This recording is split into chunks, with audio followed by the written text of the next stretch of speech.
Alright folks, welcome back everyone. 皆さんおかえりなさい。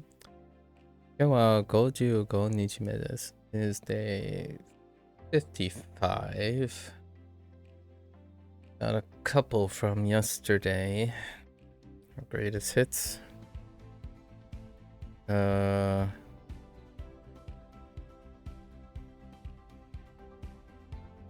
Wait. Backwards.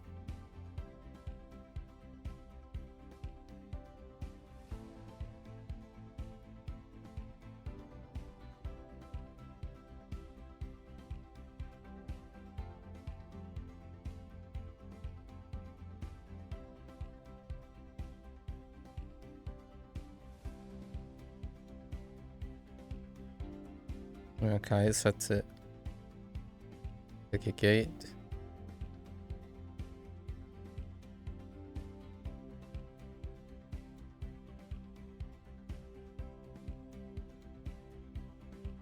Oh.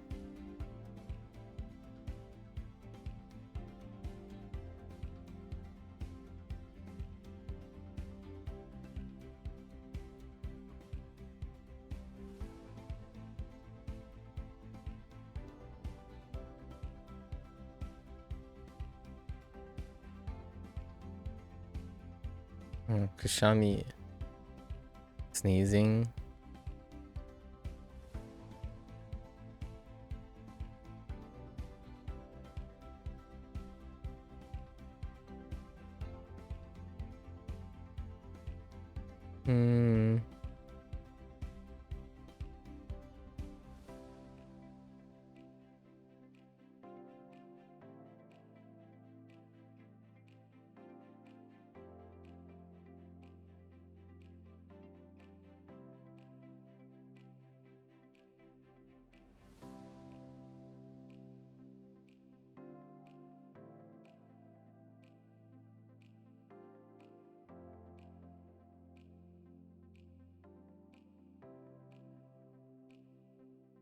Kose butshitsu. Kose butshitsu.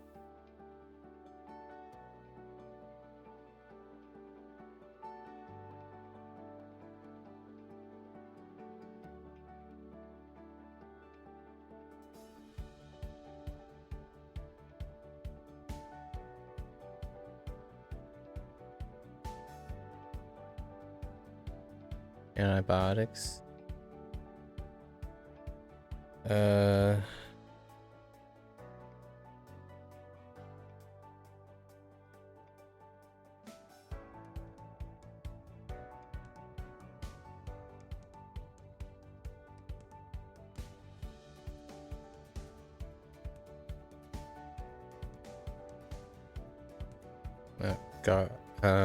Gakuwari.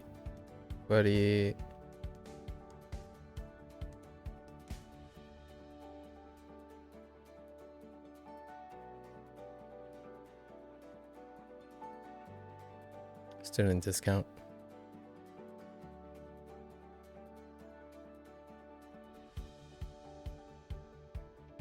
My hands are so wobbly.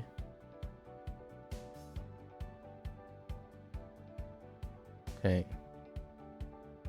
Alright. Those are the four. What time is it? 1:46. I'm gonna do like 1.5 hours. Alright, so we have reached our last set of 20. I think I am moving and extending this period on account of Kiwami.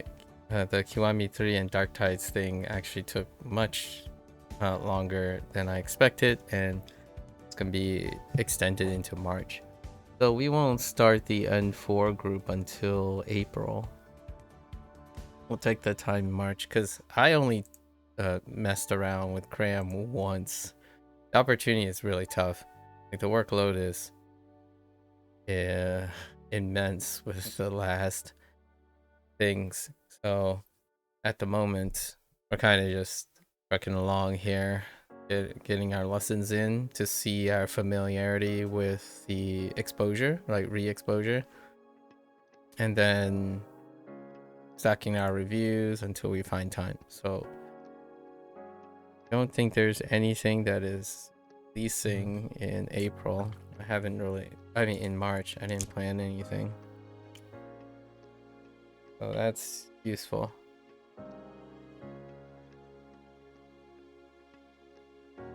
As long as Wanting Honey and Kazuhiro stays on track, Bunpro is marching for the rest of the year. Alright, so let's get into our last 20 of the N5 cluster. No, Ninki ga aru. Okay, fine. Soku naru. Naru, okay.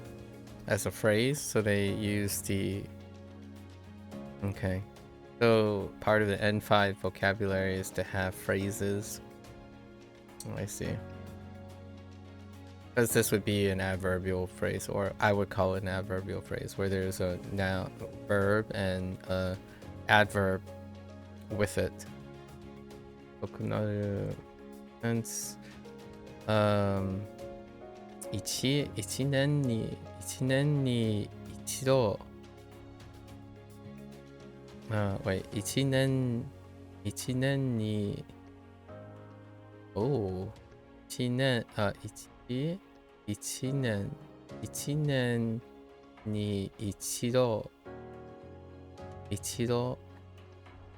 に一度it's slightly cut. All the ends are a little bit on the low side, like falling off side. Okay. Osoku.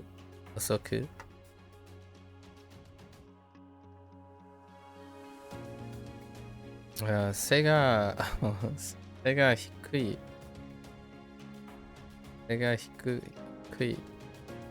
Every time I say Sega, it reminds me of Sega. I'm actually kind of curious. Hold up.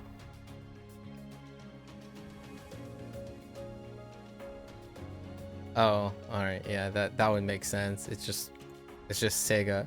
Sega in katakana. Katakana. 2週間前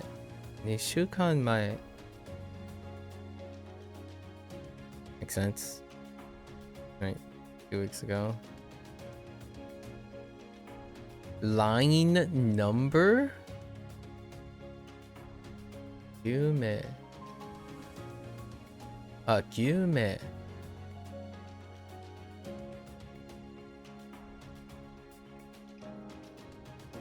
I can see that because there's also the use of this as like a line of text and whatnot.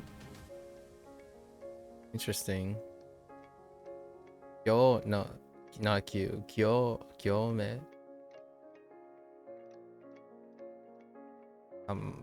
That's a tough one. Okay. So what? Ihatsu.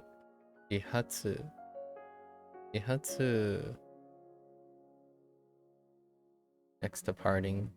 Okay. Sense. Itera shai.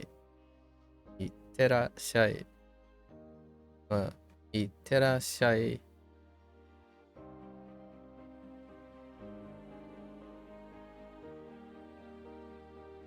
Didn't realize there was a second stop. Makes sense.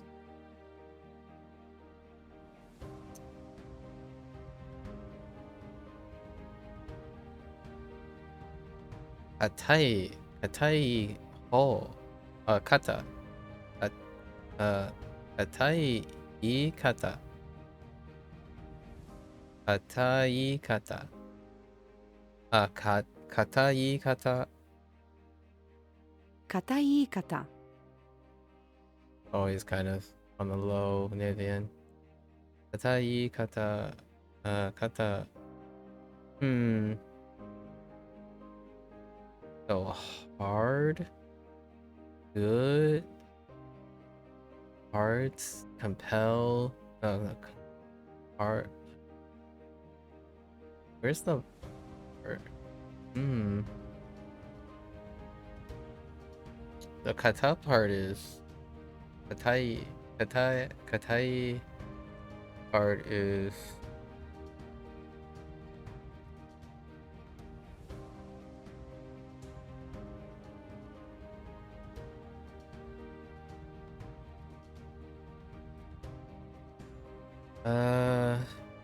what is that? Oh, it's not.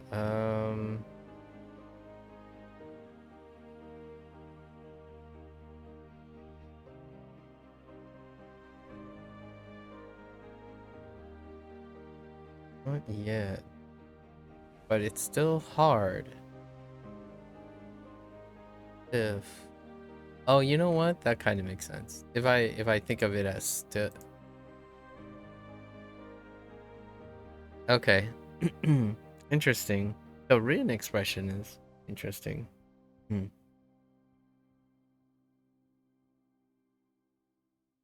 All right. 興味がある. Interesting. We had over in Wanikani side, yeah, 興味がない be not interested. Just the negative of ある.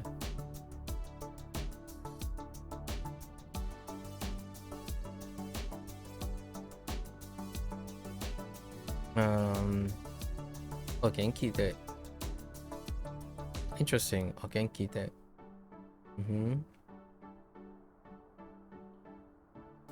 Interesting. Yo Umangal? Mango? Right, 2時半. They just pick. Oh, actually, yeah. They just pick a random time. 2時半. That's fine. 2:30. I don't use that phrasing too often in English. Not bad pronunciation of your name. That's fine. Thanks. よろしくお願いします.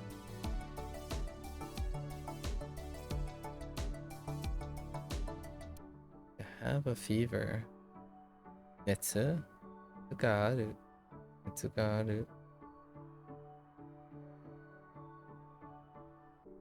That's fine.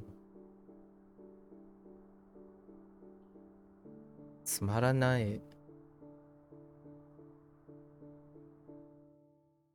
They use that kanji even though it's written kanamo.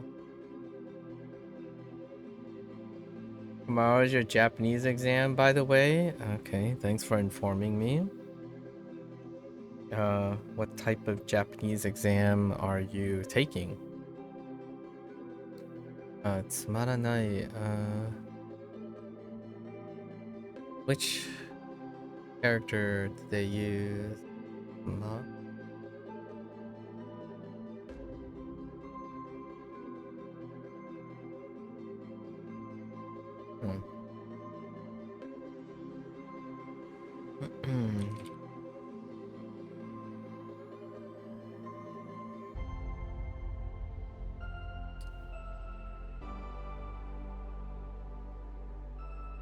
I figured it was stuffed.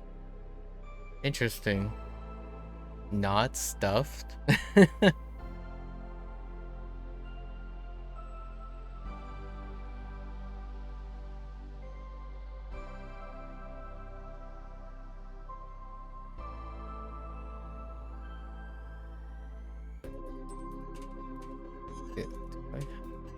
No.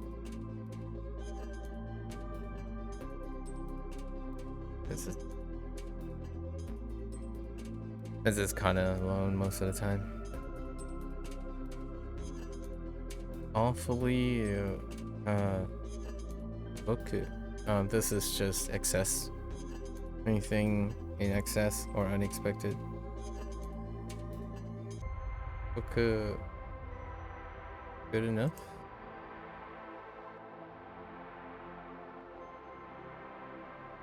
Tenena. Oh wait. Hey. Hey. Tenena. Tenena iikata.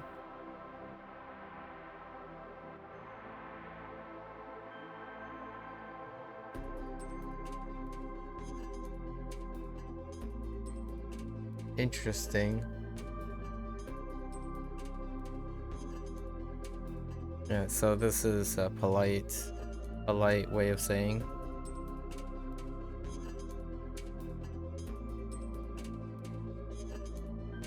Not sure if I had ene. Okay.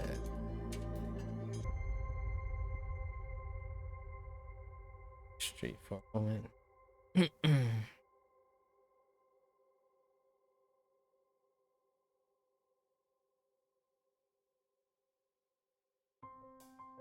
Oh no, not yet. Close though. Ene.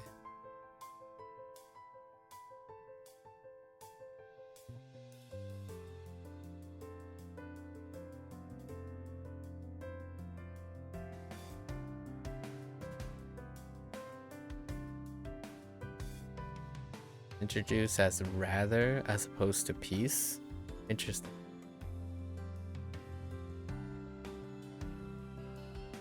Okay. Ding. That's interesting. I wonder if I'll encounter it. Ding. Ding ding.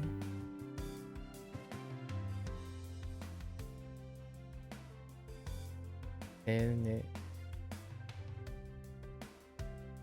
丁寧な言い方。丁寧な言い方。3つ目かな。3つ目お願いします。Okay, alright, let's go over this stuff.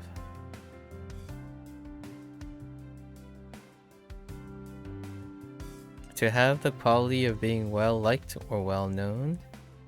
Fair enough. That is one way to say popular. Okay.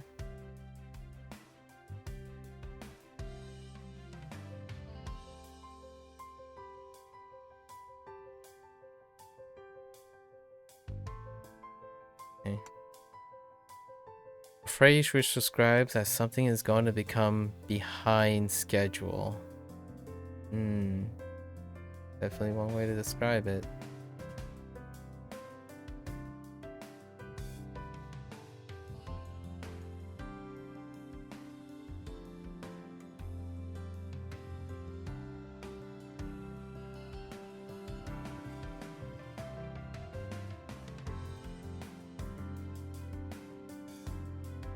A way to indicate something that occurs annually.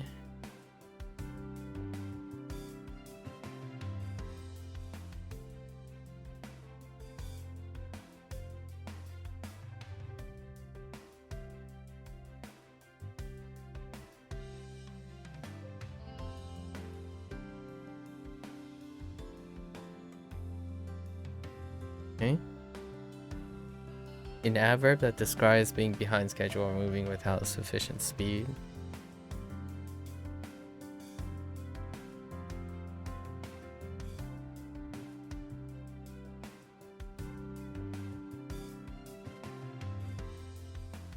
To have a smaller than average stature.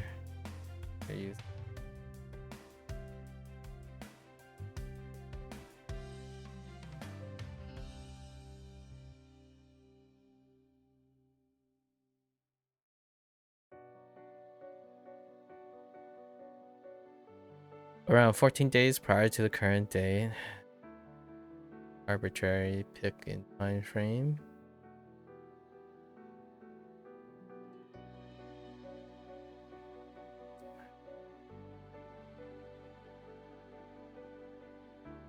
A word used to refer to a specific column or line in the sequence. A word used to refer to a specific column or line in its sequence. Okay.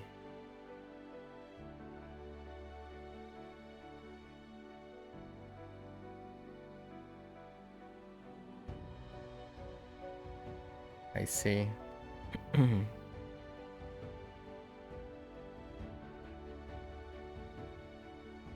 Okay.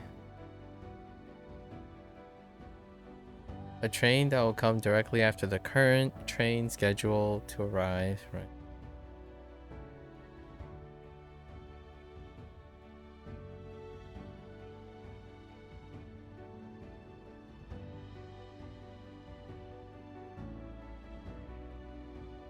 A phrase used when someone is leaving but they will be welcomed back.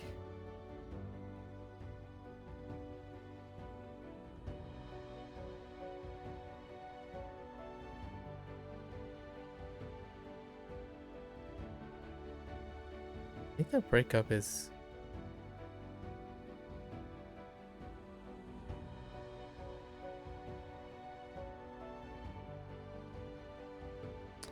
a way of speaking in which formal structures and the highest level of politeness are often used. Okay. One is gonna... this expression is new to me. We're using...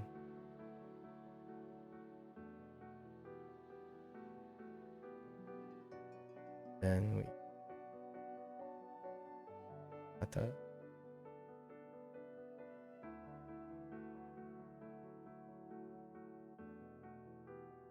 To possess feelings of wanting to know more about something.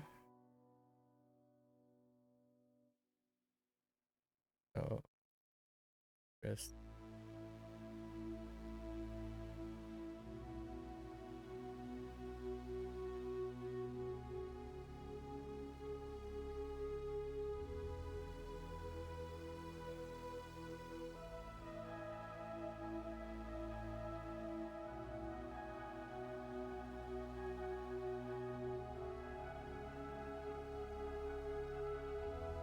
a polite expression used when wishing someone ongoing health.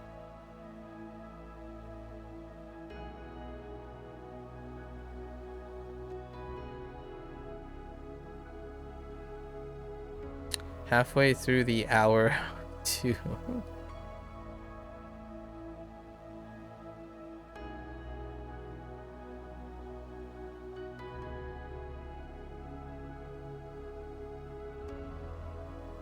A polite expression said upon meeting someone for the first time encourages the listener to treat the speaker kindly, right?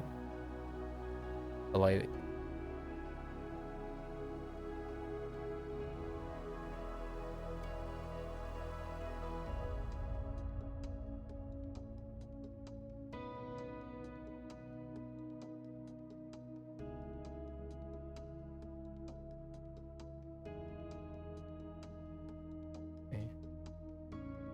A state of having an increased body temperature, often due to fighting an illness or infection. The state of increased body temperature is great.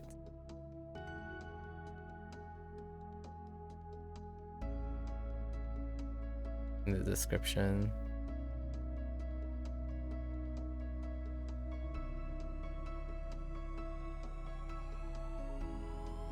The feeling of not being entertained or of something not being interesting at all, right? And then character in the negative.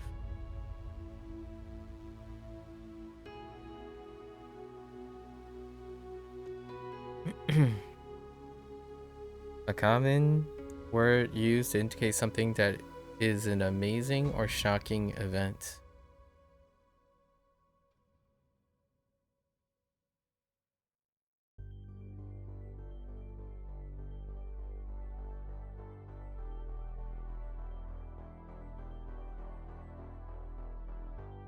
A style of speaking that reflects proper etiquette usage. Oh, this one's gonna be tough.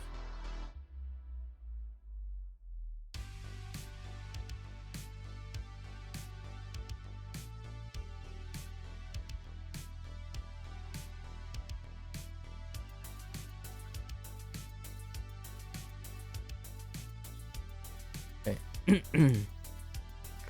Something which falls in the third position of a series.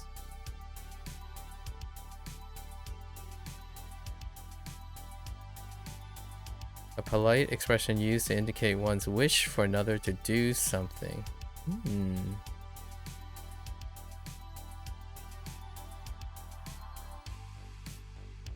Certainly one way to say it.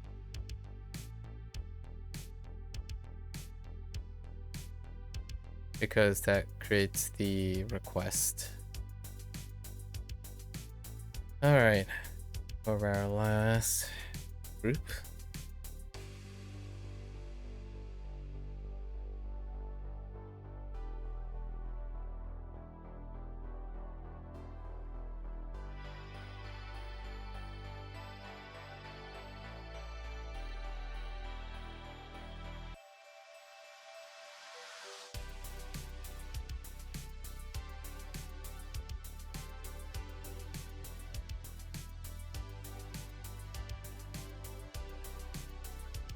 Wait, how did they want? How do they want this to?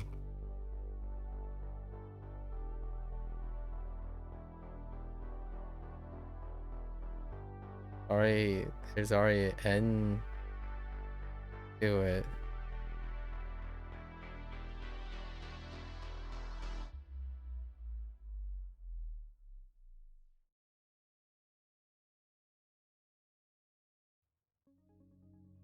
What is...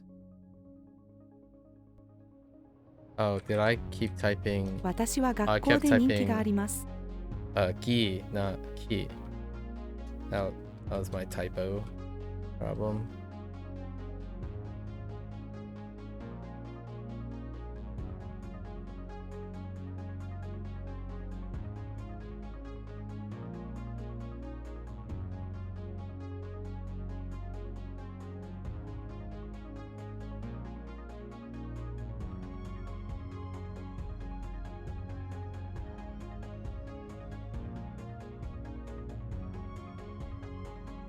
Oops, I'm typing not a.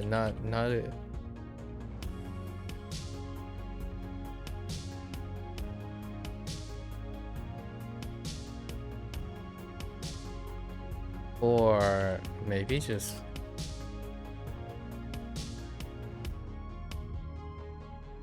Oh, there's no need for... 会社を出るのが遅くなる。 You don't need a knee. Yeah, because I'm not doing it in that way. This is a adverbial phrase, right? Gotta be careful about the adverbial phrase.「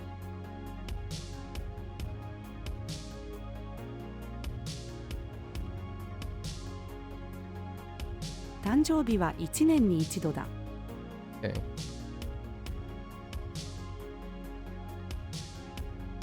帰りが That's 遅くなる。 comical right there. Fine.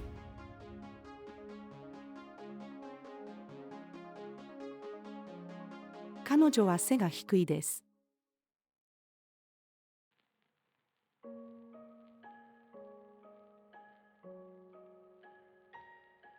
2週間前に16歳になった。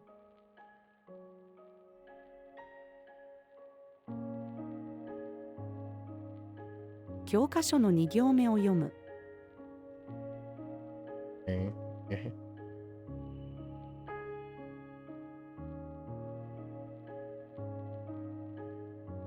自発の電車は5分後に来る。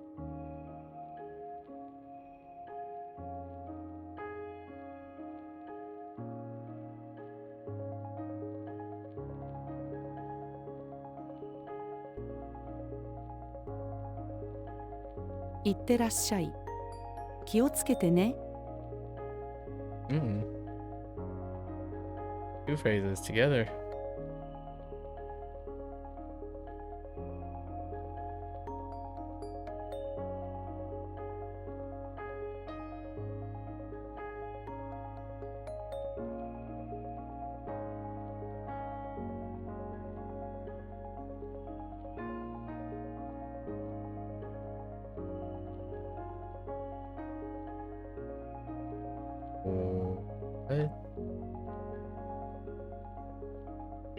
Oh, no, wait. In a stiff. Oh, am I thinking, am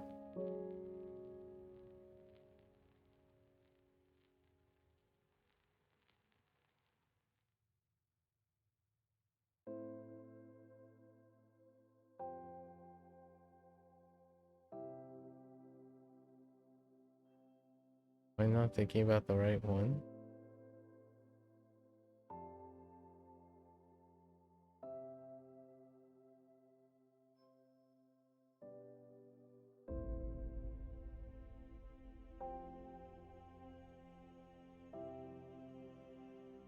I am not. It's okay. They're both kind of similar. Got it. So stiff, I need to think of stiff, I see.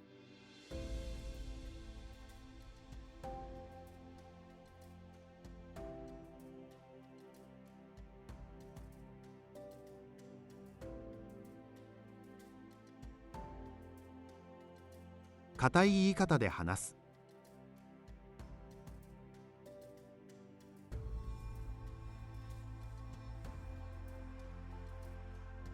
私は音楽に興味があります。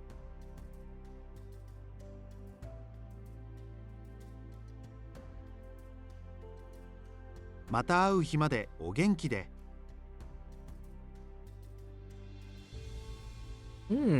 また会うまで、会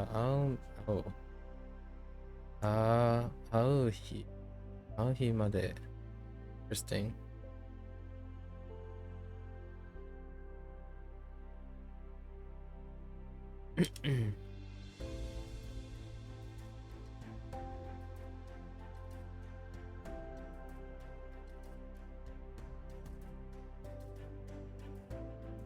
今の時刻は2時半です。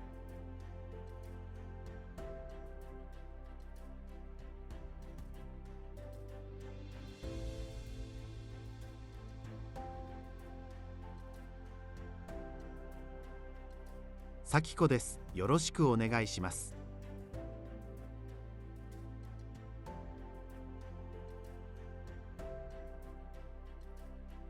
私は今熱があります。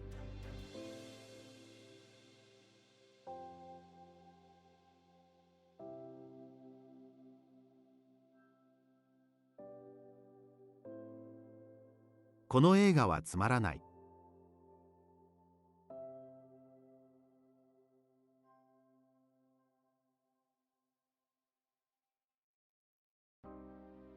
この家はすごく広い。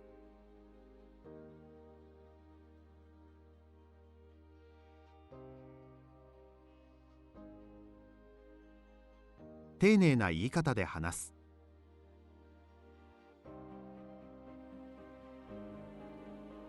3つ目の宿題をする。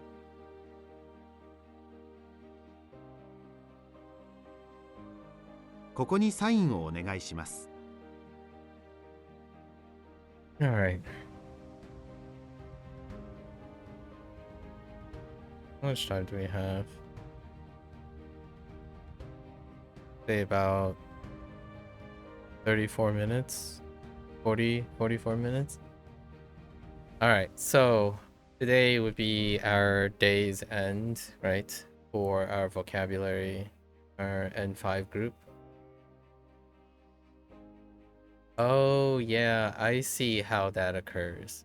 So, I see how this number keeps going up every once in a while. If you click on any of the words, if you click on something, it can register. Oh no, actually, I'm not sure about that. I did click on one of the characters, and it could register as like we didn't do any.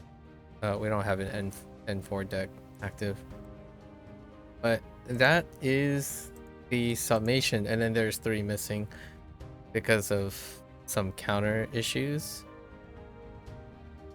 Maybe that's where that 3 comes from. So now we're completed with our N5 group. We're gonna extend it till past March. So that means that April will be the start of our N4 cluster. Which what is the totality? So it will be a similar amount of units, so a number of things. So that means we'll use, I was thinking of splitting it into half its volume. So every 10, that would take 4 months then, right? But we keep the vocabulary at 20. We keep the vocabulary at 20 and the grammar at 5. Or actually we would reduce it would still be the same amount of time. But reduce the grammar points by, oh yeah, we got our N5 badge. For the vocabulary. I think we won't reduce the lesson count. Instead, actually, I think they're separate counts, aren't they? No, they're separate counts.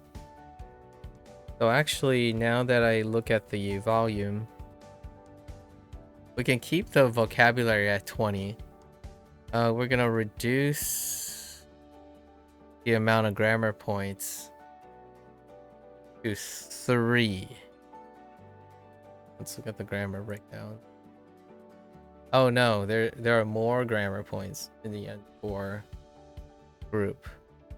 Or actually, how does that number work out?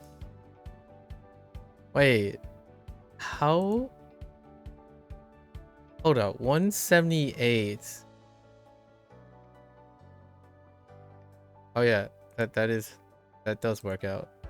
Kidding. Yeah, there are 38. Okay, so there are more grammar points. However, the vocabulary will always take 2 months. So let's split 178. Let's just say 60 days. We got to do 3. Yeah, we can cut it by half, rounding up. So we could do 3 grammar points a day with 20 vocabulary. That will give us the same duration. So what would that mean? It would mean that we'll repeat this cycle where we take 2 months of review. So that means at the end of March, we start N4's cluster. And then it will end on April, May, June. Then it will take us to July to start a new cluster.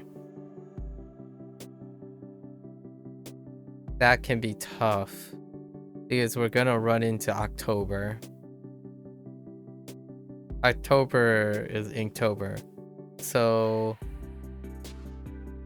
what would it, July and August. But we escalate, so it's gonna be twice the volume. So we're probably gonna do half of N3. Half of N3. Then review the halfway point of N3. Inktober is gonna take place, which now from this February. So from this February experiment, it's way too much for my stamina to handle. So I can't I wasn't able to play Kiwami 3 consistently and do all 3 things.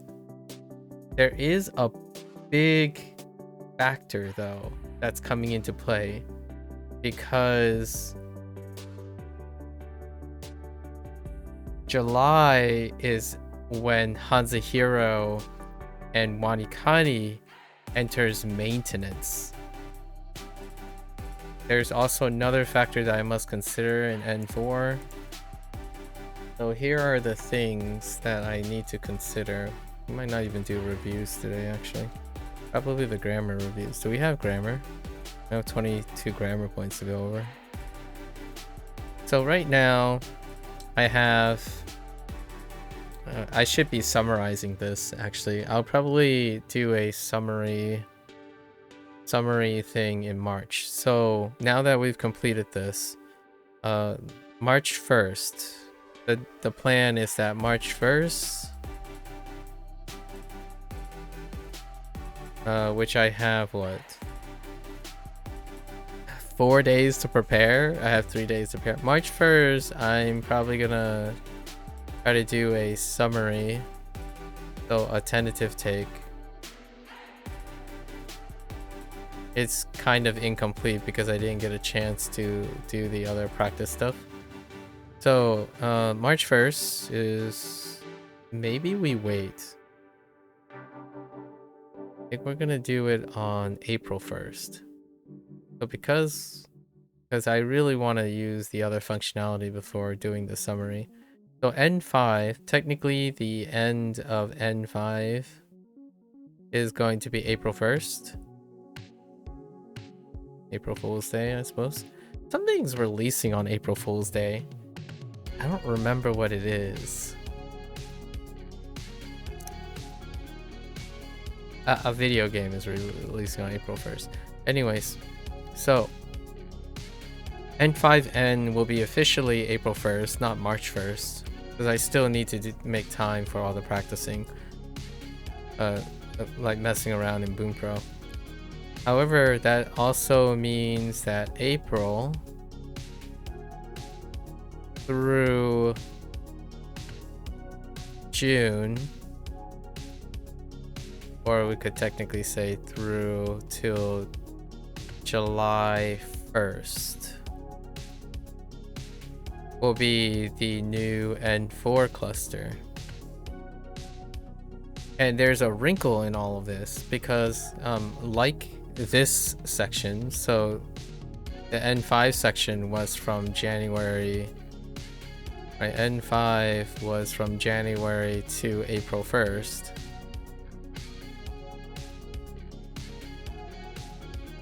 I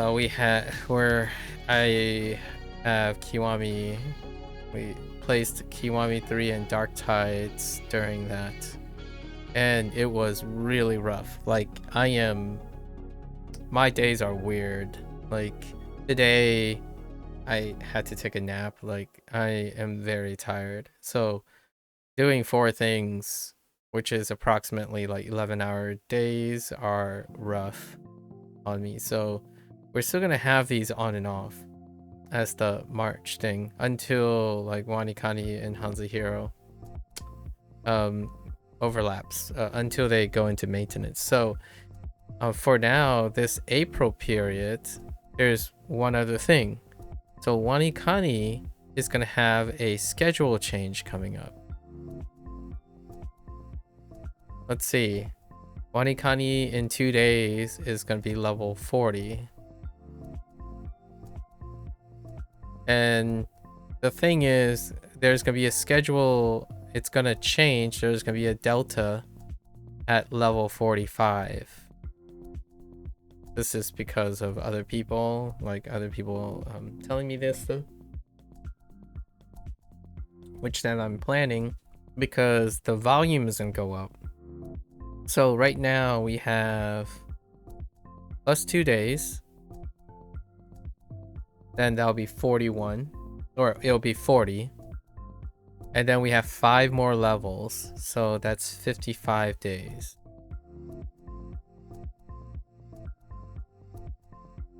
That's 57 days from now. That's about 2 months. So 2 months would include March, and then near the beginning of April. Not the beginning of April, May. So that means this delta is going to happen in the month of May. And in the month of May, the volume is going to be double in Wanikani because every subsequent level is 7 days. It runs on a single week cycle as opposed to a 2-week cycle, which is where I got the 11 days from. So that leaves 15 times 7, what is that, 105 days? Did I do the math properly? Yeah, 105 days. 15 levels. Right, yeah, 15 levels times 7. Yes, 105 days. That's less than 3 months. Oh, now that I calculated it out. So starting in May, it's pretty much May. 3 months. That would be May, June, and July. So Wanikani is actually going to end up hitting level 60 in July. Late July. If not, slightly in the beginning of August. And then it'll go into maintenance. So we still have high volume across 2 periods for Bunpro. So it will overlap with the N4 group. That's going to be in May, right? In May and June, it's going to overlap with the N4 group. Although the only month that is very high... No, we've laxed up the grammar. It's still going to be very high volume. And Hanzahiro, I think Hanzahiro is around the same time. Hanzahiro is not going to change. So Hanzahiro is going to have like, I don't know, 1,000 or 1,500 reviews at some point by the end. We'll have to see. The major volume change here is going to be Wanikani. And the reason why this is what the next big period is going to be. And then all of this has to scale back because then we have October. Which October is Inktober. And that is super high volume. However, it does look like both Hanzahiro and Wanikani is going to turn over by the time we get to Inktober. So then it will just be Bunpro. It will end up being Bunpro and Inktober. I think we cleared Inktober. But the next period is going to be pretty rough as well. Without doing a video game. I don't know if I'm playing anything. See, I had originally planned for this period. So this period, I guess now it's going to be April, right? So April through August, I was going to do some Persona games. So we were going to squeeze in Persona 3 PSP and possibly Persona 4 Gold Edition. And if I was super ambitious, Persona 5 Royal. However, these are not, and then there's still Persona 3 Reloaded. All of these, I don't know if I'm gonna be able to do that. Put it in somewhere.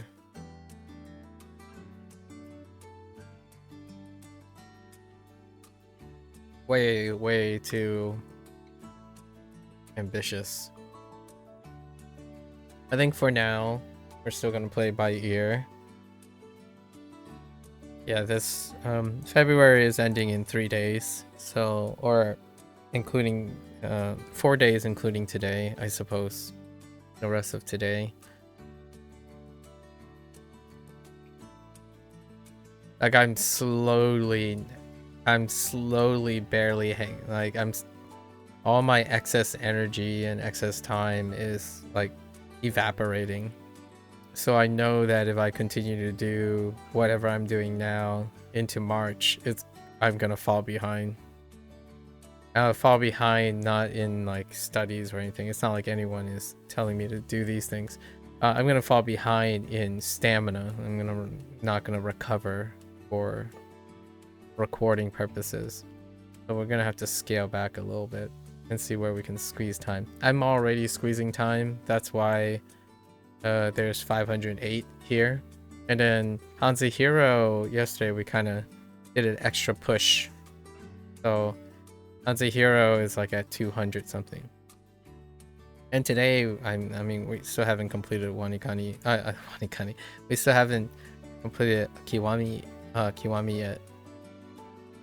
Alright, anyways. Let's see. Let's do our... I'm gonna do my grammar lessons and then we're just gonna move our vocabulary. Gotta make sure not to be overly ambitious. Otherwise, I'll burn out, which we're not. The whole point of doing all this and recording and whatnot is to illustrate how to exercise restraint, right? As much as we want lots of progress and or the what I call the immediate progress, which people like, the hustle. Gotta exercise due diligence. All right.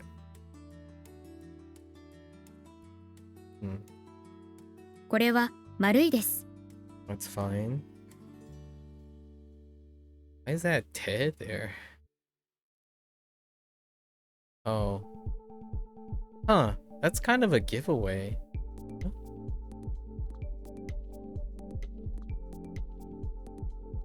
Oh, maybe not, actually. Whoops. ハリーの部屋は狭くて汚かった。 I wonder why they chose to symbolize it as te for the te form, as opposed to like writing it in a different way, so that's just kind of archaic, so it's kind of hiding it. What? Did you try grammar point that's more casual here? But it says literary.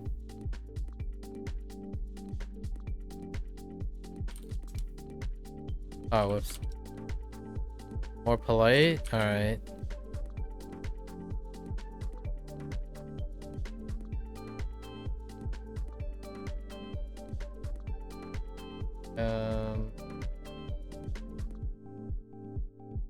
薬を飲んだけれどもまだお腹が痛い。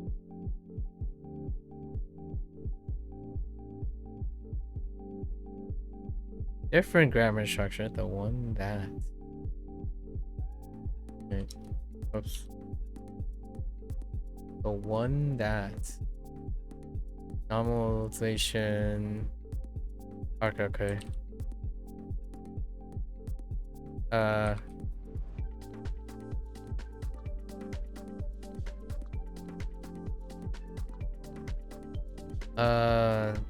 That's Taihen, right?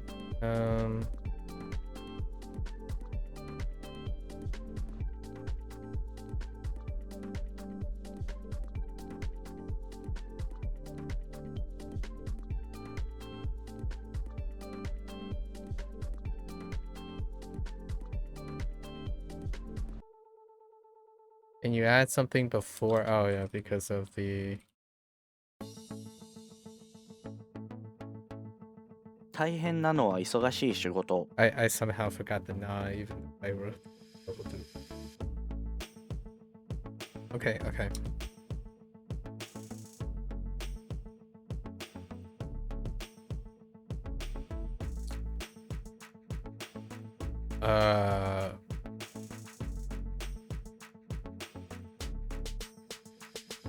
Say what? A type of word which has a similar conjunction pattern to...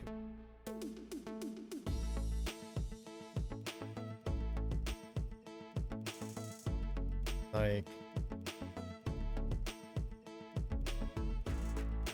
How about a grammar pattern that's a bit more polite? Oh, they're asking for polite lips. 私の家は近いです。 I see why they put chikai with the tilde. Alright. 彼は外国人でからだからwhat?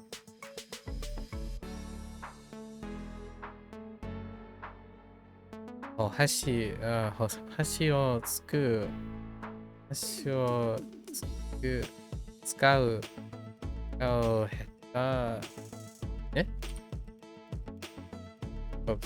手のが下手 I need to normalize 彼は外国人だからお箸を使うのが下手です。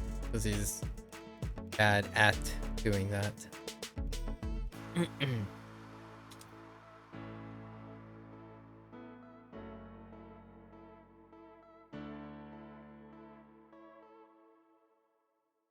uh 風です。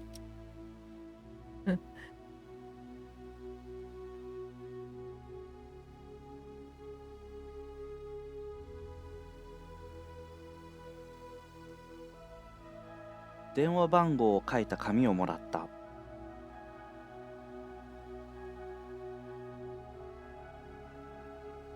家だ。Oh, these are some of the first grammar.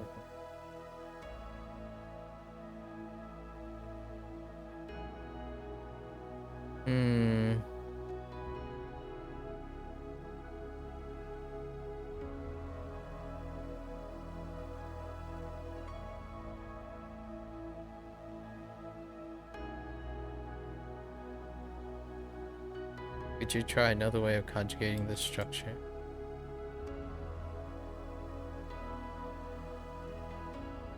I thought it was... Wait.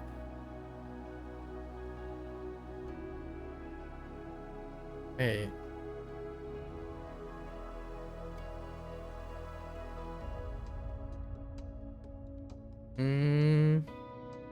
Oh, I think I...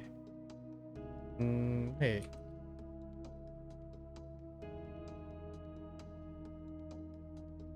Oh, do they mean... No, they don't mean that.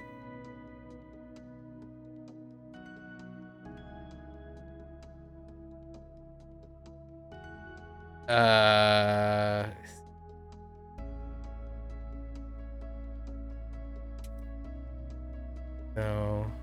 Thinking of something else. Or are we?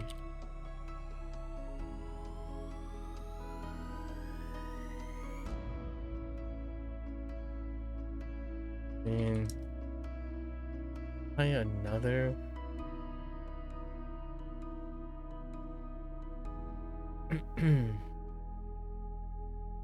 So,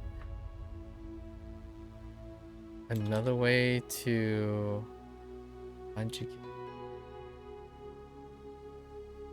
Is it just? 彼女はいつも綺麗な封筒をくれる。Or oh no. Oh, this throws me off. I see. All right. It's fine. I guess it's considered phrased that way.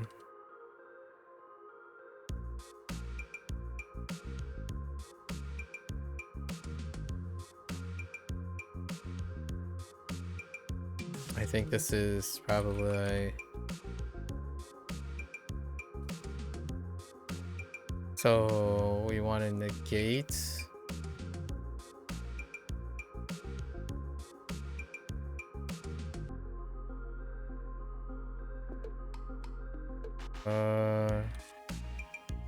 Holy...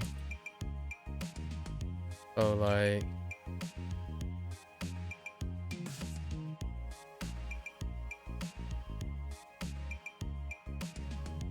Iku, oh man,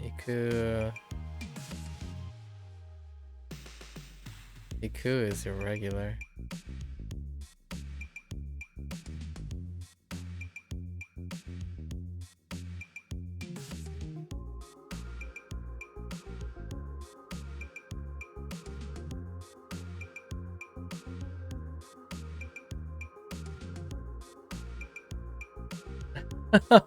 Goodness gracious. Oh no. Wait, hold up.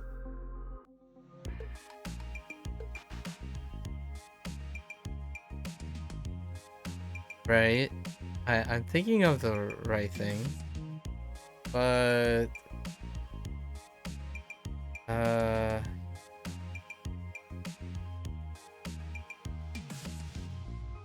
uh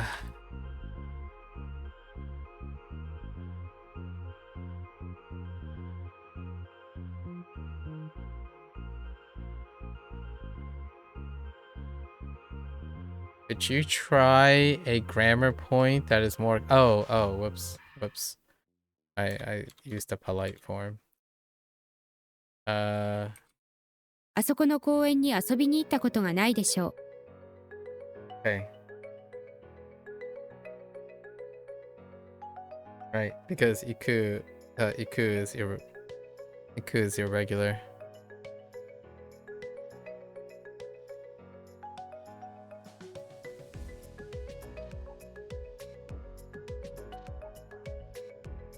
And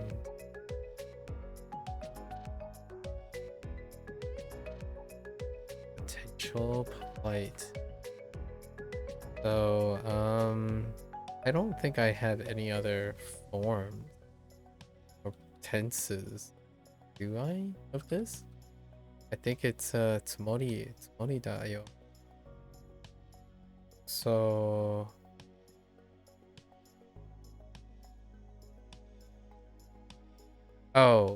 I can at least do ケ polite ーキは and 全部食べるつもりですよ。 I can do polite and casual though.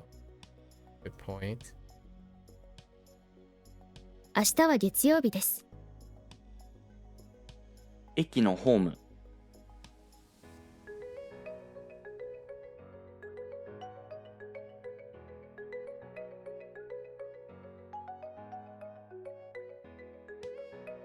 好き、好きで、 Non-adjective.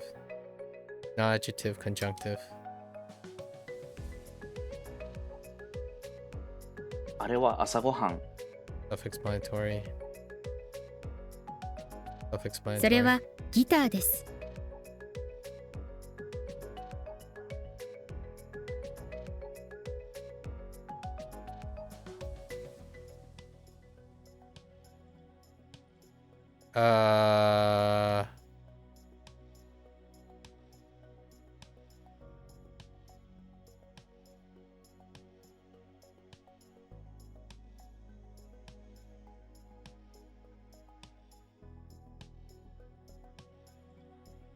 How do you? Oh, right. 昨日は良かったです。 This adjective. I need to conjugate yoi, the past.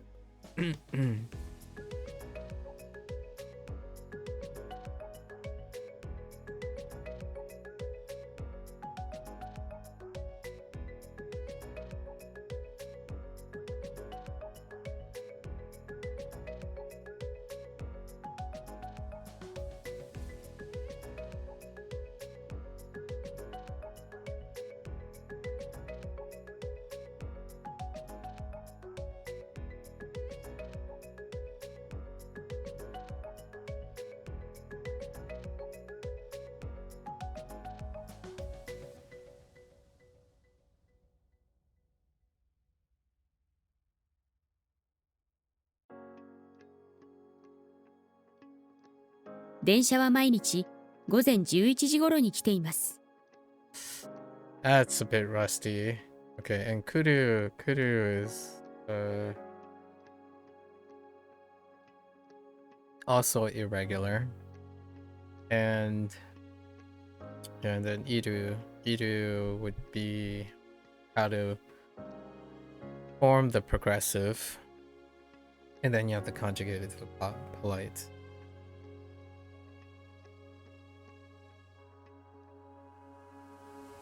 彼は外国人だけどお箸を使うのが上手。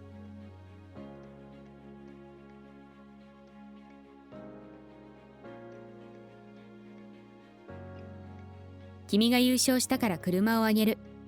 The other give.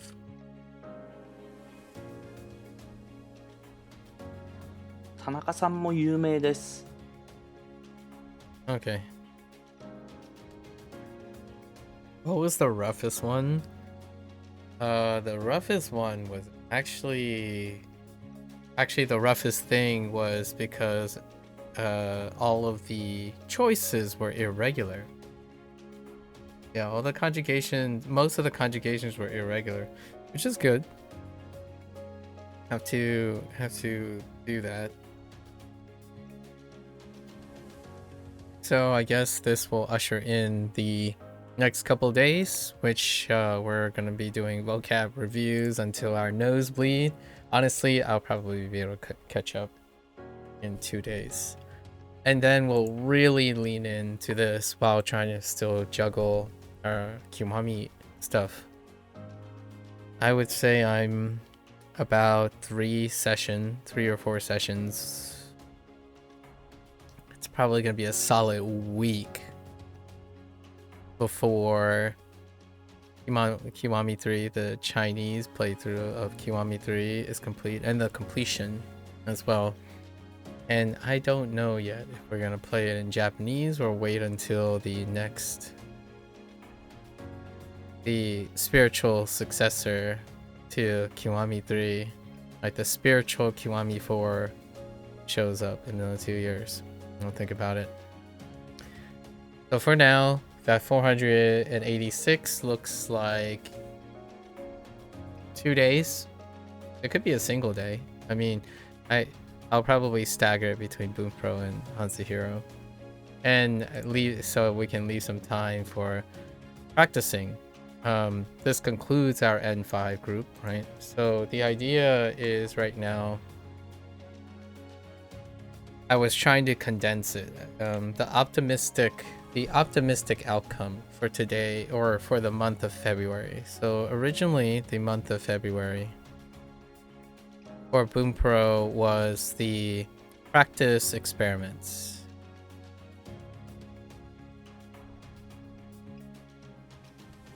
Because there's a large part of Bunpro's functionality that I did not do. We tried cram once so far, and that was to use it as a different read input. What was it? I think we did reading alone, right? So we did reading alone. However, there were other inputs, right?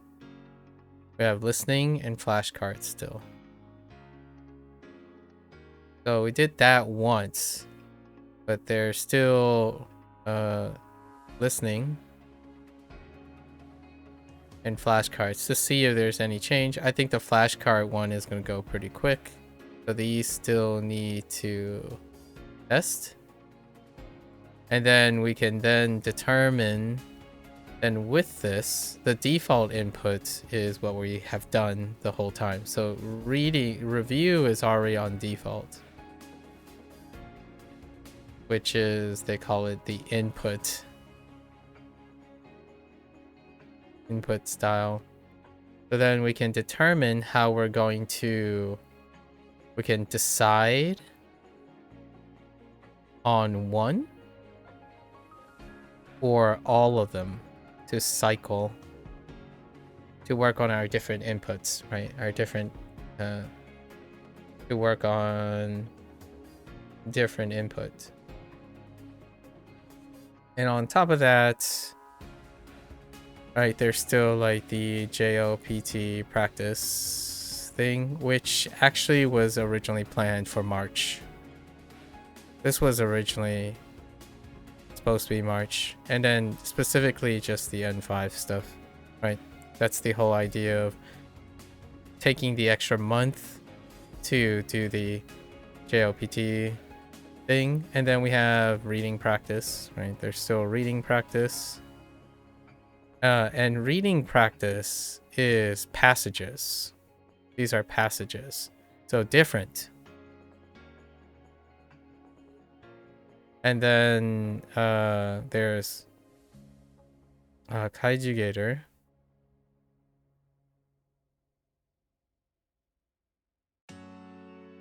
So those are the things that will probably be done this coming month. So all of these now, these things, including these things, are all into March. Give us the extra time. March was originally the plan for N4. We would start the N4, but we would stretch it out for an extra month. So instead now, like the timing is still very similar. Originally, I would stretch out March all the way to June. Not June. March, April, May. Yeah, all the way to June 1st. Because I would split the lessons more aggressively. So even then, so now the timing is still the same, but now I'm redistributing the scheduling. And see how it goes until June. June is gonna be like June to August is going to be it's a question mark. There are some plans in place, but we got to figure out the volume situation. And the specific problem with the volume is I don't have time. So time is a problem because, well, I need to sleep. Sleep is the problem, not necessarily whether I can do this or not. Like, I'm not tired up here. I'm tired, like my body is tired. So like when I go to bed, I'm not getting up rested enough to do it again. I could just stay up and do it, like do it and run myself dry, my body dry, but the mind is constantly going. I don't think the level of energy is going to be kept up. So right now, that is the plan. We're going to try to squeeze all of these things, like messing around with how we cram, because all we have is reviews now.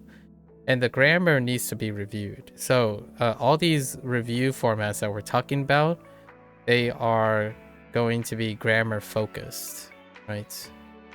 Usually you can decide what decks to place. We place the entire N5 grammar into it. And then in the future, probably to discuss the N4 stuff, we're not going to mix and match. They're going to be sectional because I'm giving myself ample time to build on my foundations. So then the testing and the practicing is not going to be cumulative. I'm not going to attempt to keep on practicing N5 while doing N4. That will be near the ends of the cluster. Then we'll retest N5 and N4 together on the exam practice stuff, like near the end. But during it, N5 is just going to move on, because eventually this review stack, right, the SRS for N5 is going to be beyond the review period. It's going to be extended so far in the future that it will only occur like once or twice, or it maturates entirely. So we won't see N5 for pretty much the entire N4 period. So then we would retest it with the N4 at a specific time. For me personally, high schools kind of don't do this very often internationally, but oftentimes they're always like restricted within a academic year. But I like the idea of most things being cumulative. So cumulative across multiple years. So unlike, in my opinion, this is a bit of a hot take before we move on, unlike most people that I've encountered so far when learning their curriculums and their language in general, they do not maintain their foundations. They typically say, oh, it's done, and it's one and done. and then they assume mastery, and then assume that maintenance is through the natural application of what they learned. And that is usually a failing point. So when someone says, oh, I've done N5, there's never any reason to go over it again. Or they do the common thing like, this should be too easy for you. You should already have this. It is only, that is, in my opinion, only true if you are applying those things regularly. Like you have a habit of outputting them. You know, it involves consistent output. When you learn something, right, for the first time and you've confirmed that you learned it, that's through output. When you take an N5 exam, that's an output. And then you confirm you learned it for that time. Once it has become an output, it must be maintained through regular output use. Otherwise, the retention is gone. So whenever, like, I've multiple times, people came up to me and just straight up said, well, you've already done N5, N4, N3. Why are you playing a video game that has N5, N4, and N3? It would be too easy for you. That's not true. It's never easy to retain information. Like, it's, if you view it as easy, then you will forget it. That is like, that sounds aggressive, but when you view retention as an easy thing, it's easily forgotten because you don't practice things because they're old or novel or something like that. You practice things because you want to retain them. If you don't have a habit of applying your foundations that you learn, you're going to forget it. And then comes the whole argument like, did you waste your time in learning something that you're not going to use? The answer is yes, you did waste your time practicing something that you're not going to use. That is the whole idea of wasteful time usage. So, and I say this because I think that's how most people feel nowadays. I don't feel this way because I record things. I journal, and I can look back on what I have done. And when I have done it, just because I forgot it doesn't mean I don't have the satisfaction of knowing that I have done it. That's where, when people are depressed, right? I talk to a lot of people nowadays about why they feel things are unrewarding, and then somehow when they use like an app with a tracker on it, it feels very rewarding despite not understanding that they're not remembering these things. They're achieving these things, but you're not using it for value. So whenever someone says, oh, you know, I've already completed Wanikani, it's like, great. What have you done with the Wanikani information? Do you continue to use it? Do you continue to maintain it? Did it evolve and become integrated to something else you have done? If they have been discarded, then you have wasted your time. Now, the nice thing is, just because you waste your time as in you didn't retain it, you still can say you finished something because Wanikani kept track of it, which is good because that's legacy. You like writing a book, putting all your thoughts into a book, it becomes immortalized as long as the book is there, right? Wanikani could be taken down and it could disappear, but if you wrote it and you have a memory of it, that's good.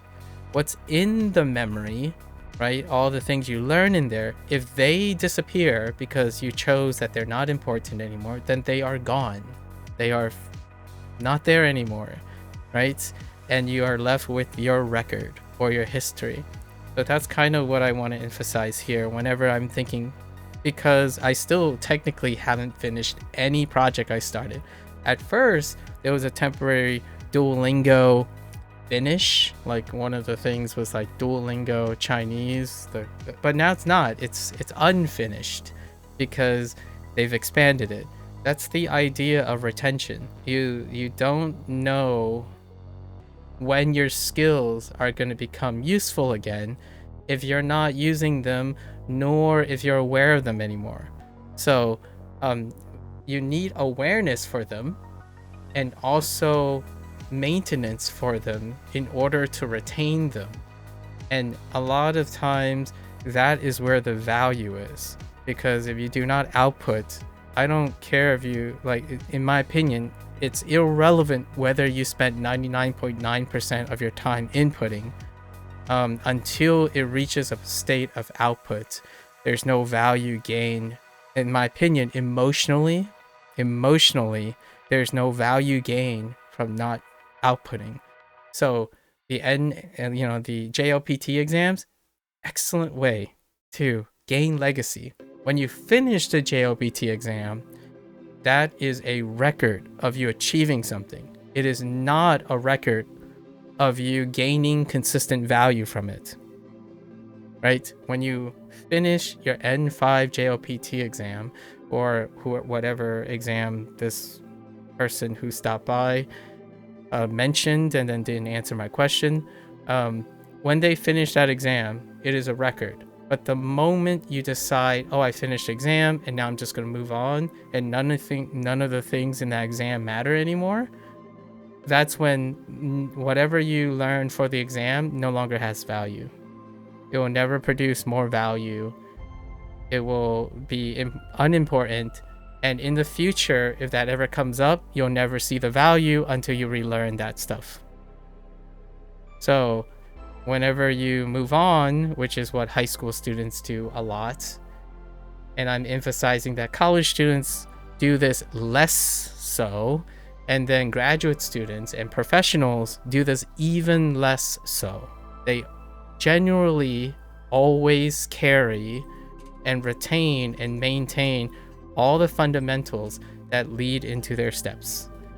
Not every single day. You don't have to maintain things every single day. It becomes less and less needed to maintain because more and more of it become part of something else, as well as those things that are solidified, they require less and less maintenance, not absence of maintenance.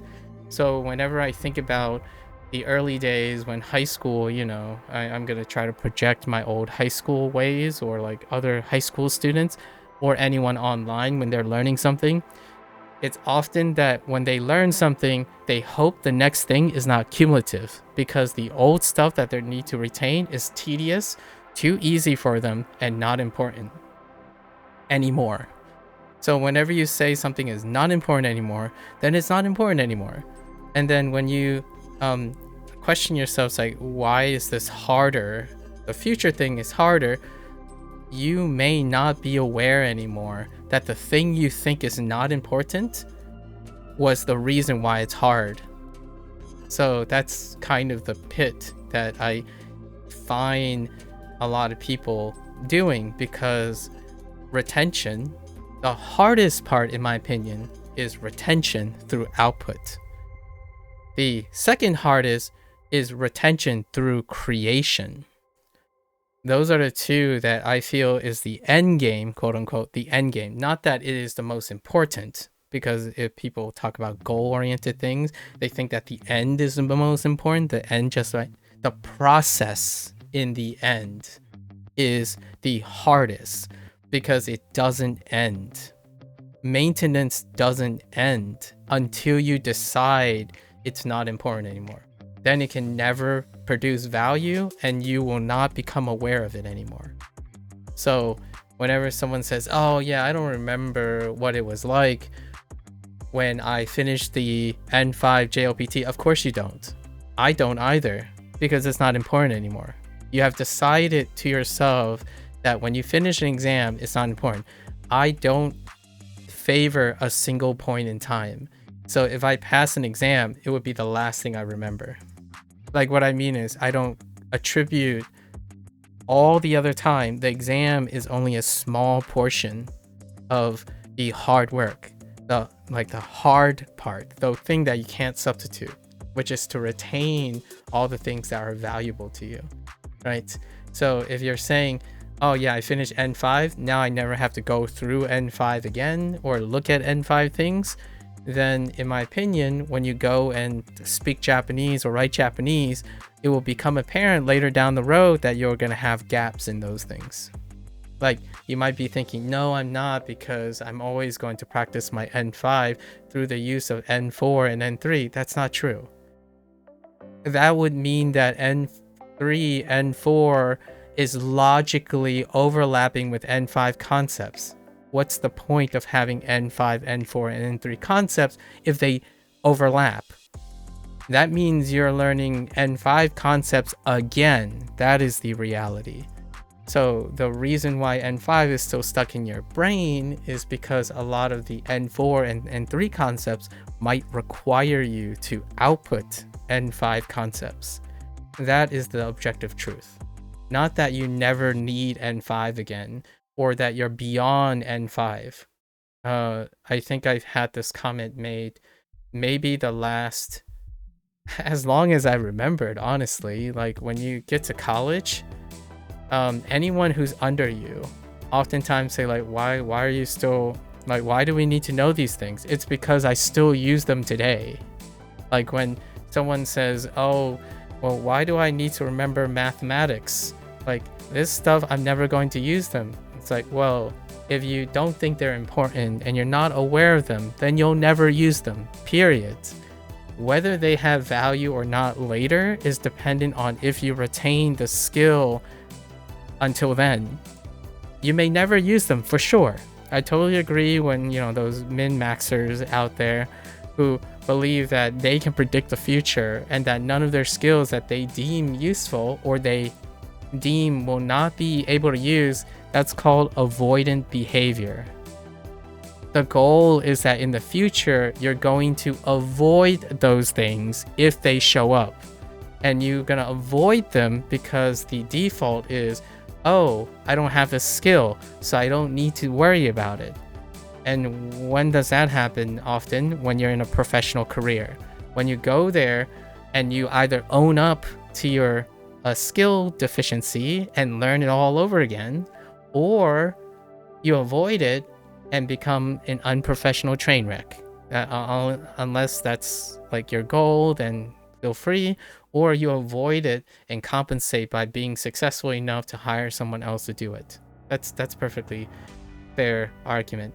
But generally speaking, you cannot be aware of things you no longer find important. So when someone tells me, oh, I won't need this in the future, you can't possibly know that. That's a paradox.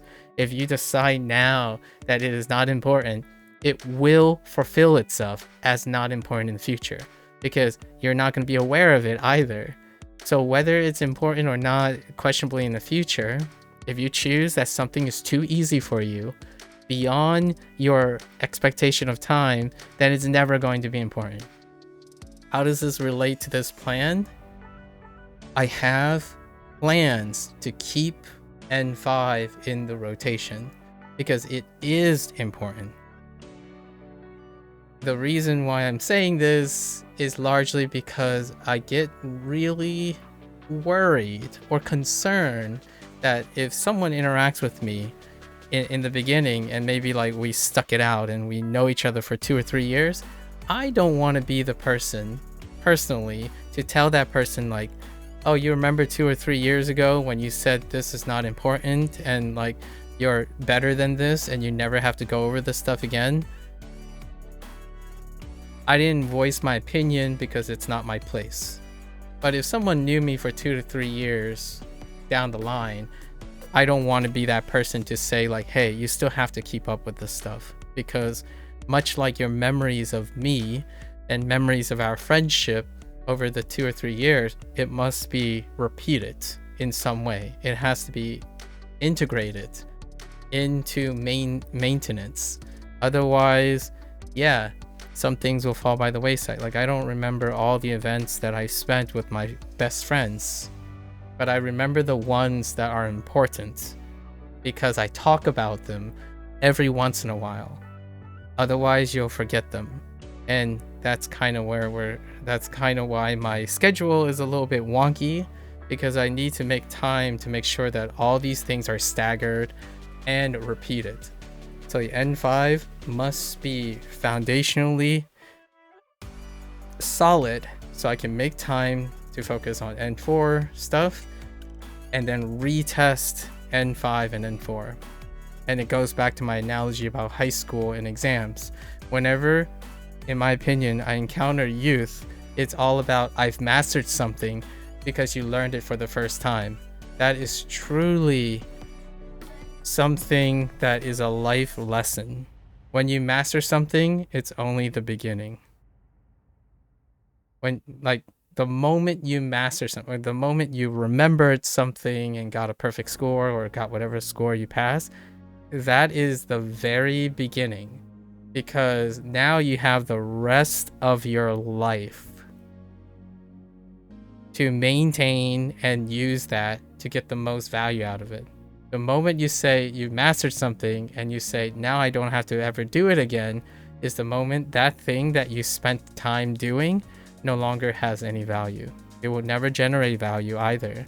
It only generated value for the moment you pass the exam. That one goal you did, that's the only time it will ever generate value. With a minor exception, much minor compared to your lifelong retention, if you have proof. So that minor exception is what I mentioned, the accounting, the recording of its completion. So whenever someone asks me, like, what is my PhD? What does my PhD mean? What is its value? I highlight the one or few things, I'm going to say it's primarily one thing, that is with me today. It's not the information I don't remember anymore. It's all the other things that I keep with me. The critical thinking skills, the problem solving skills, the ability to self-evaluate, the ability to innovate and create. All those skills are with me every single day. They are the most valuable thing.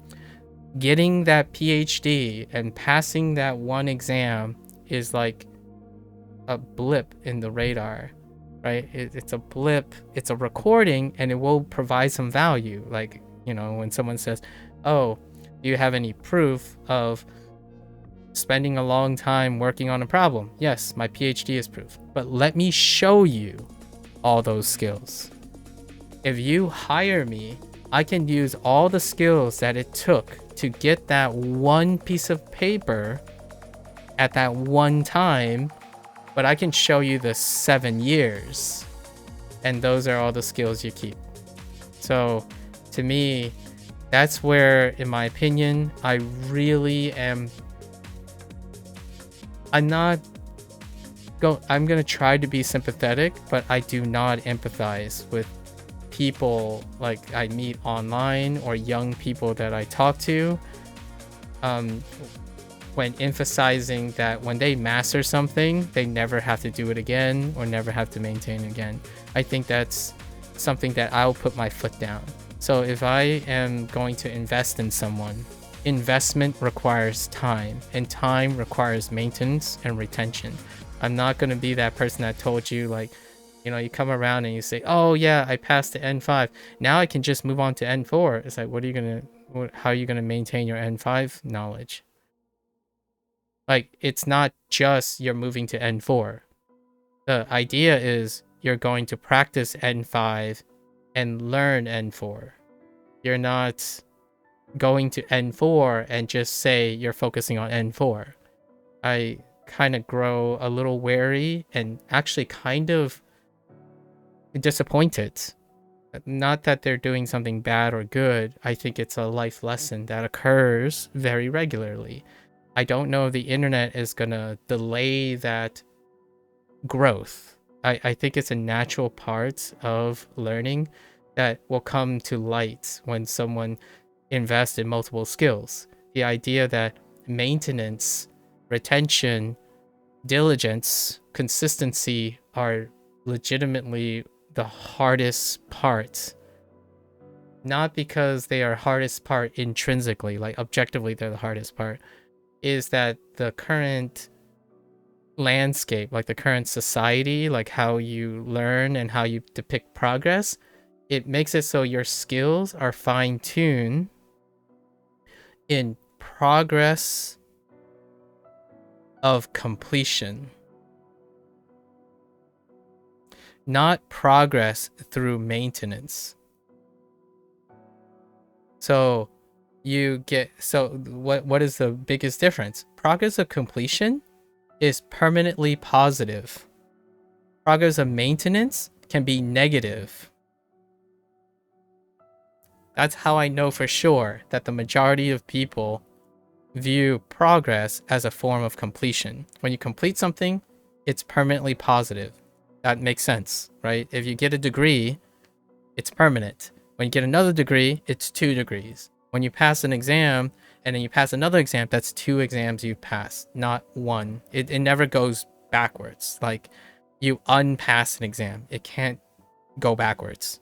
That is why goal-oriented thinking is overrepresented on the internet. Maintenance, you can go backwards. And to me, that is what kills people's motivations. Not because it's easy to get like, this is easy, like, in my opinion, for the internet generation.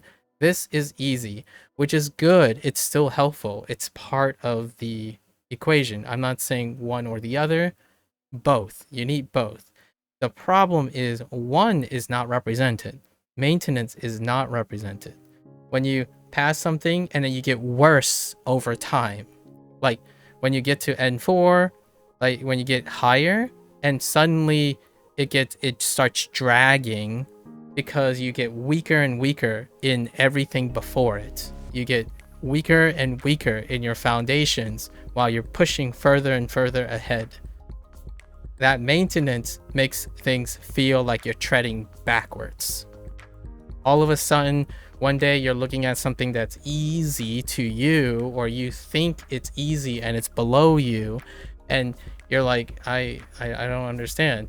That is going to chip away at your foundation, like at your current level. It's going to keep chipping away until it becomes too tedious.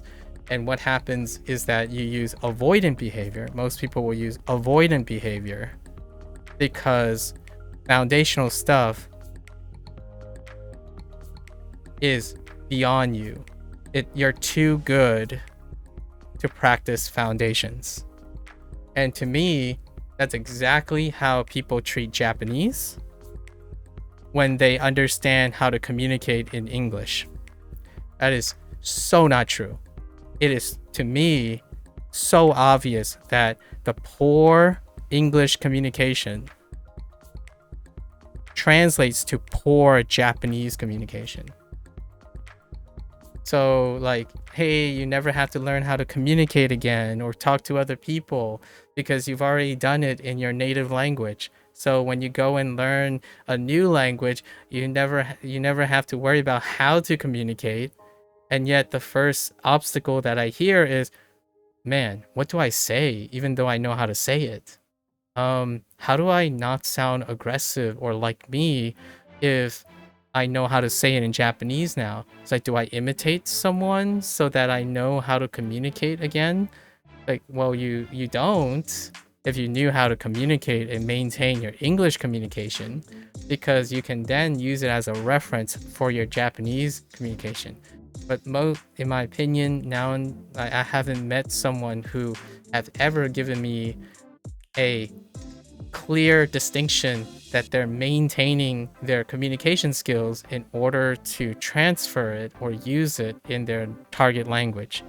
Because if they did, in my opinion, regardless of how restrictive your Japanese is, or your Chinese, or whatever language, you remember the process in which your native English or your native language was used early on. So yes, you would be comfortable in sounding like a child again, because in English you maintain that. How do you sound like you're speaking in simple English? I studied today. Did you study today? I study a lot. How long did you study? That's a long time. I study this long. I study that long. that doesn't sound weird to me at all.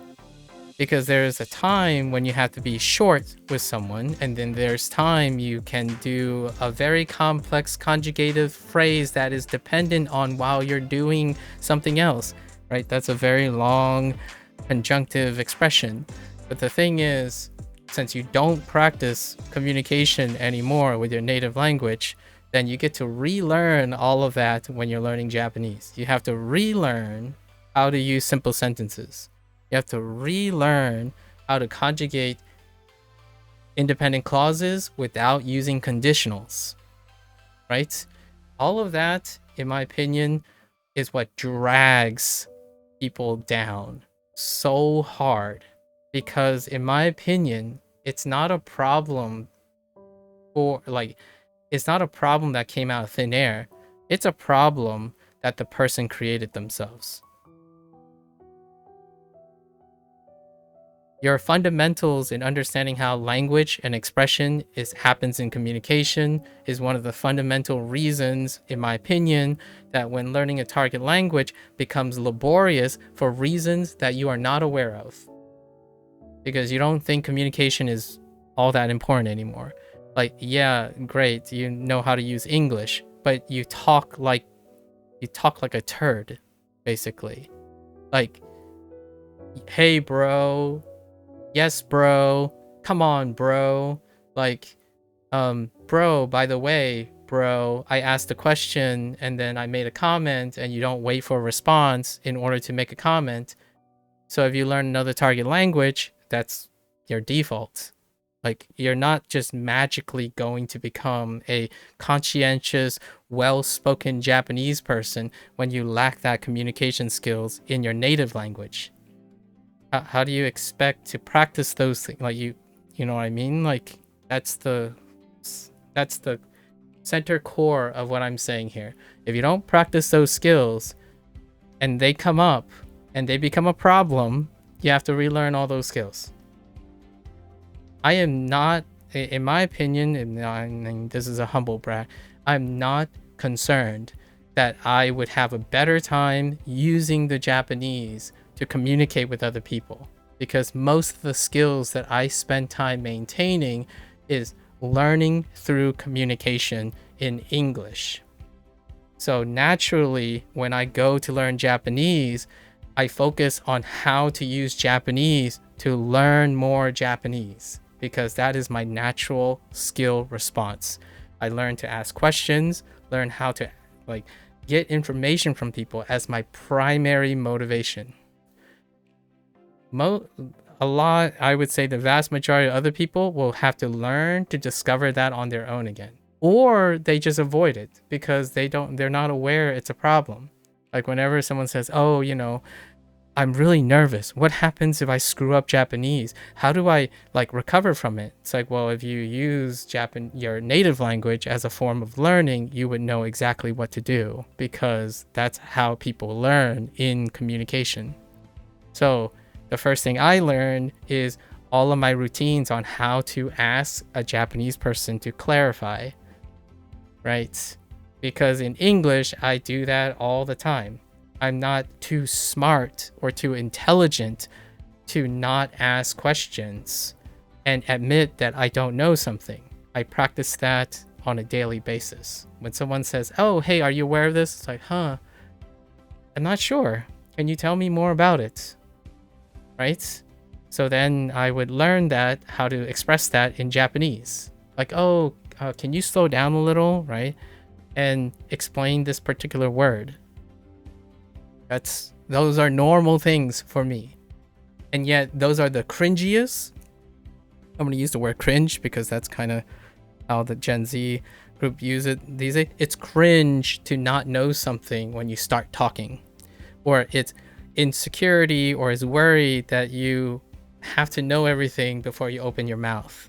All of this stuff is tied with maintaining communication skills. When someone becomes an adult, they think they will never be a child again. And I'm talking about metaphorically and figuratively. They'll never start a skill in which they don't understand the foundations or the basics. And whenever someone tells me that or describes that, it means they don't practice fundamentals. They do not maintain things. They don't have the skills to learn things anymore. And when they don't have those skills, of course, it's going to be easy to convince yourself you can't learn a new language as an adult because you stopped actually learning and practicing how to learn things when you became an adult, and you think that being a child is beyond you. You're better than a child. It's like, well, the child is you. The child is part of you. You've simply forgotten what it's like to not know the thing that you're working on.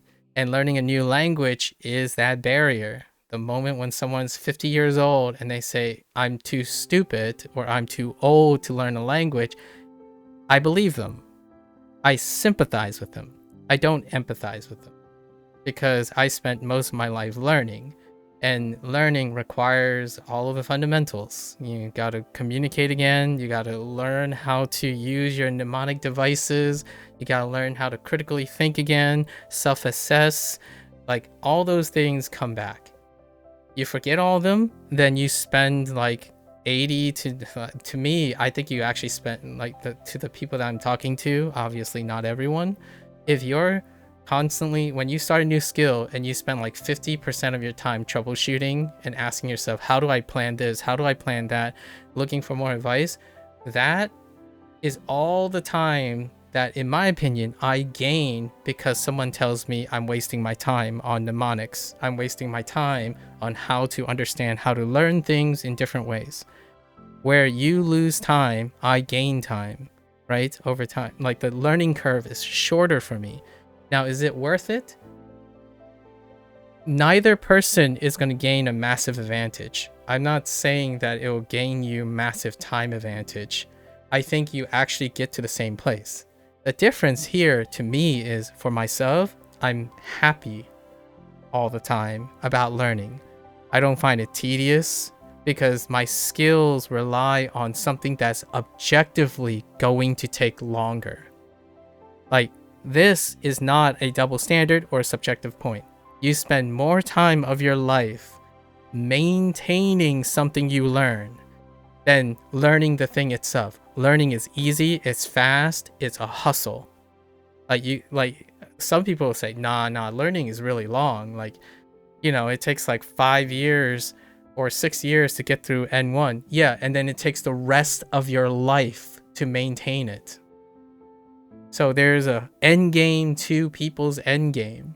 If you do not maintain your skills, it doesn't matter how many things you have passed and achieved, because the only record and leftover of them is that piece of paper or that recording thing. And you can still do that, by the way. Like, let's be greedy. You can do all of these things all the time and you'll be happy, right? Like, at least in my opinion.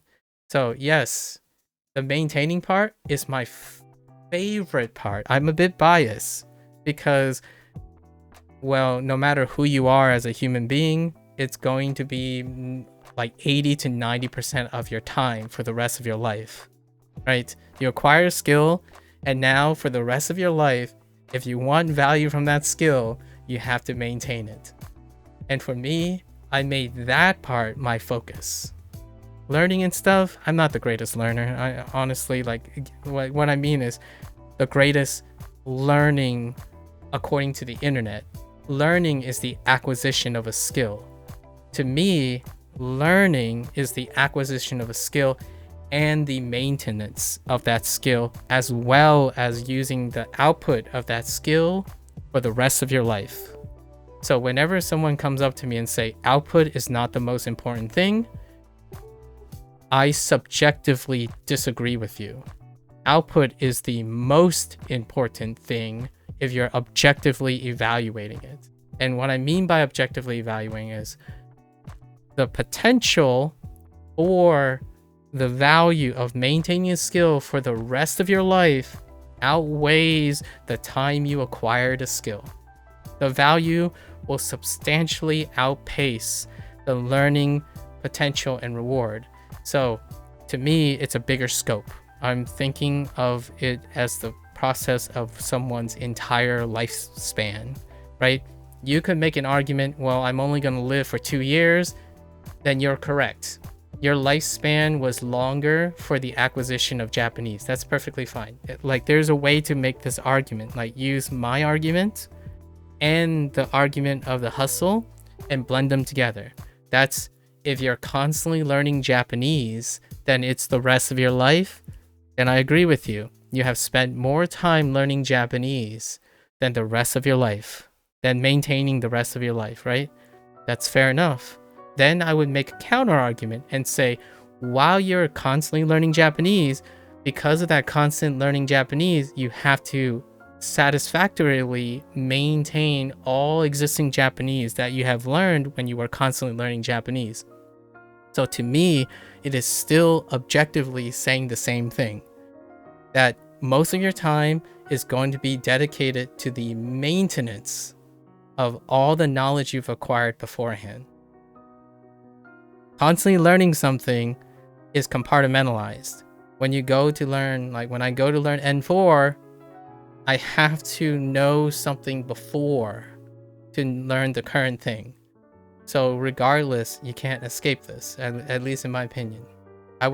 And to end this, I welcome anyone with an incredibly cogent way and maybe an elaborate way to convince me otherwise. Then I would have learned something.